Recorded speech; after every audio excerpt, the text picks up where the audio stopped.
Wearable as a fashion statement has been around since the beginning of time. We've been wearing jewelry and icons. Those are all wearables. But now, for the first time, we're bringing to the surface through wearables a network of services, applications, and experiences. I actually hate computers and I hate cell phones, and I think they're very limiting. I think we really need to rethink and redesign human-computer interaction and make sure that it is less people that have to adapt to the technology, but that technology becomes more adaptive to people. Right now, we're moving from where everything is on this little device or this screen to something that is a little bit more physically integrated into our body. Once it's just on our clothes, it's going to be integrated viscerally inside our bodies, and that could be either in the form of a pill that we take or some of those flexible electronic tattoos that you put directly onto your skin. Tools also have consequences. At least since the Industrial Revolution, the world of design has been dominated by the rigors of manufacturing and mass production. Assembly lines have dictated a world made of parts, framing the imagination of designers and architects who have been trained to think about their objects as assemblies of discrete parts with distinct functions. Wearables is just going to be how you live your life. Everything that's a part of your life will have some type of technology that's talking to some other type of technology that makes your experience better.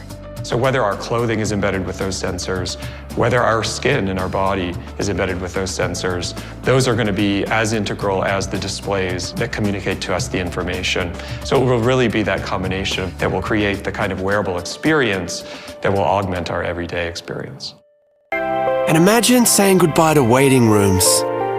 Appointments will fit around your schedule. And the world's experts will be there, literally at your fingertips.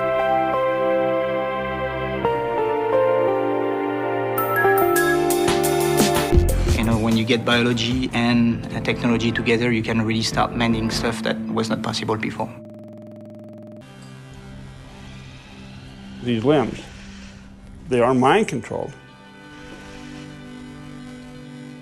Closed. So you just think open, and there. The idea of being able to use inks, for example, that are alive, is really what takes this to the next level. That what is coming out of the printer is alive exactly when we print it. It's alive when we grow it in the incubator, and it's alive when it goes in the patient. It does sound crazy, but when you actually think about the medical applications to it, it's helping someone, instead of just putting an artificial piece of metal or plastic into someone's body, you're actually helping them use their own cells to make a body part, which I think is a fantastic opportunity for medicine. At some point, machines will think in the way that we think. There are many, many implications to that. If a machine can't get ill and is not really mortal, it seems to me that quite quickly some kind of swap will start to happen. We don't feel particularly bad about Neanderthal man or Australopithecus, which we replaced. So whether it's a good thing or a bad thing, that's up to the individual, I guess.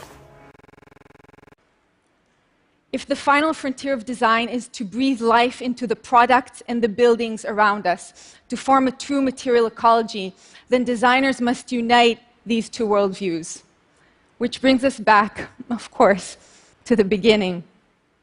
Here is to a new age of design, a new age of creation, that takes us from a nature-inspired design to a design-inspired nature, and that demands of us, for the first time, that we mother nature.